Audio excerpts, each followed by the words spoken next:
Have you ever wondered what you would do in a real emergency? Would you run towards danger or away from it?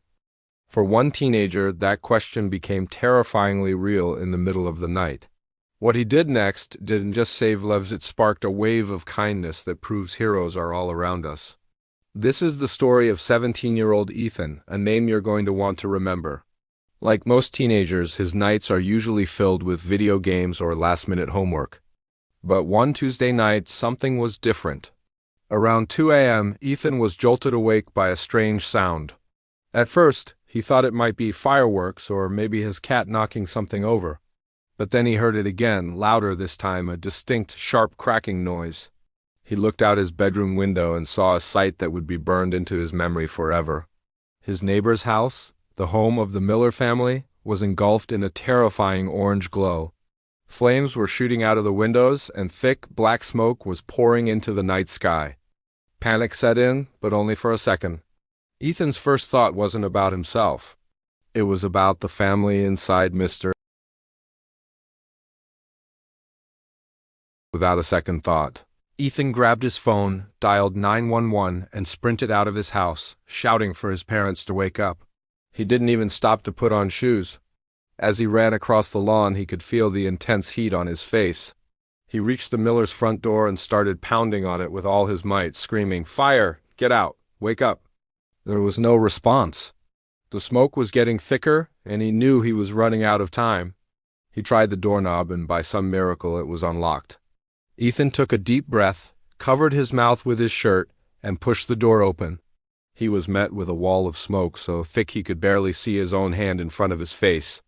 The smoke detector was blaring, a deafening shriek that added to the chaos. He crawled on the floor, remembering what he'd learned in school fire drills: the cleaner air is lower to the ground. He shouted their names, his voice raw and hoarse. "Mr. Miller! Mrs. Miller? Sophie? Leo?" Through the haze, he heard a faint cough coming from the living room. He crawled towards the sound and found Mrs. Miller disoriented on the floor, trying to get her bearings. Ethan helped her up, urging her towards the door. "We have to get out now," he yelled over the roar of the fire. Once she was safely outside, she frantically told him her husband and the kids were still upstairs. Ethan didn't hesitate. He turned right back around and went back into the burning house. Adrenaline was pumping through him, overriding any sense of fear. He knew the layout of their house from playing with Sophie and Leo. He scrambled up the stairs, which were already hot to the touch. The smoke was even worse up there. He found Mr. Miller in the hallway, trying to get to the kids' rooms. He was coughing badly and struggling to breathe. Ethan helped him towards the master bedroom window, which led to a small balcony roof. "Get out onto the roof," Ethan instructed, pointing the way. Then he went for the kids. He found 6-year-old Sophie and 4-year-old Leo huddled together in Sophie's room, crying and terrified. He scooped Leo up in one arm and grabbed Sophie's hand with the other. "It's okay," he said, trying to sound calm. "We're going to play a game. We're going to be firefighters. Just hold on tight and close your eyes." He guided them back through the hallway, shielding them as best he could. By now, embers were falling from the ceiling. He managed to get them to the master bedroom and out onto the roof with their father. Just as they all got out, a section of the ceiling in the hallway collapsed. They were just seconds away from a tragedy. From the roof, they could see the flashing lights of the fire trucks arriving. Firefighters quickly raised a ladder and helped the Miller family down to safety. Ethan, covered in soot and coughing, was the last one to climb down. The paramedics immediately checked everyone over. Miraculously, apart from smoke inhalation and a few minor burns, the Millers were okay. Ethan was also checked out and thankfully was unharmed. As the sun began to rise, the devastating reality set in. The Millers' home was completely destroyed. They had lost everything they owned: their clothes, their furniture, their precious family photos. They stood together, wrapped in blankets provided by the paramedics, just watching the firefighters put out the last of the flames. They had nothing left but the pajamas they were wearing and each other. But they were alive, and that was all thanks to their teenage neighbor.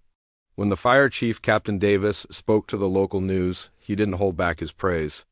He said, "Without a doubt, that young man is a hero. His quick thinking and selfless actions saved 4 lives. Most adults would not have had the courage to do what he did." He ran into a burning building not once, but twice. It's truly remarkable, but the story doesn't end there. In fact, that's where the community's story begins. When news of Ethan's bravery and the Millers' loss spread through the town, something incredible happened. People started asking, "How can we help?" A neighbor started a GoFundMe page for the Millers, and within 24 hours it had raised over $50,000.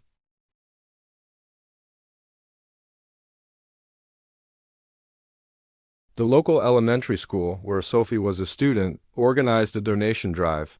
Families brought in bags of clothes, toys, books, and school supplies. The local furniture store offered to furnish their new home, wherever that might be, for free.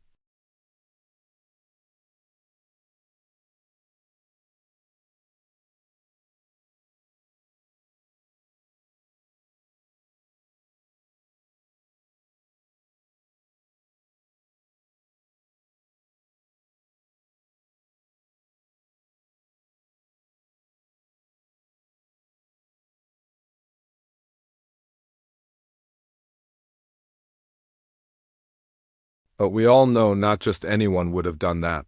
It takes a special kind of person to risk their own life for others. The Millers, still overwhelmed, couldn't find the words to express their gratitude. Mrs. Miller said through tears, "He's not just our neighbor. He's our guardian angel. He gave us our lives back.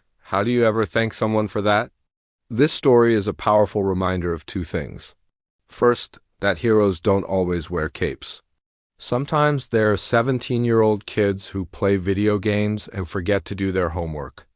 They are ordinary people who, when faced with an extraordinary situation, do something truly extraordinary. Ethan's courage in that moment is an inspiration to us all.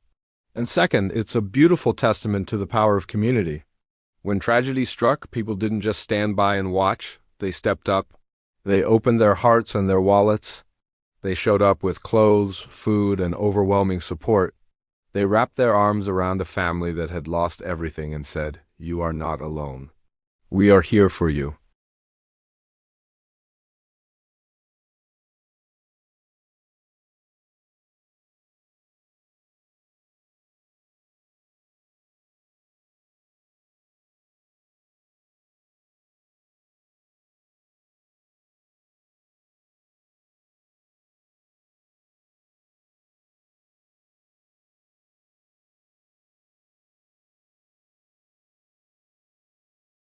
It reminds us that every single one of us has the power to make a difference, whether it's by running into a burning building or by simply donating a bag of clothes. It all matters. So next time you hear a story of a tragedy on the news, remember the story of Ethan and the Miller family. Remember that for every fire there are firefighters, for every loss there are helpers, and for every moment of darkness there are people ready to bring the light. Let's all try to be one of those people. Thank you for watching. If this story moved you, please share it to spread the message of courage and community. And don't forget to like and subscribe for more inspiring stories like this one. See you next time.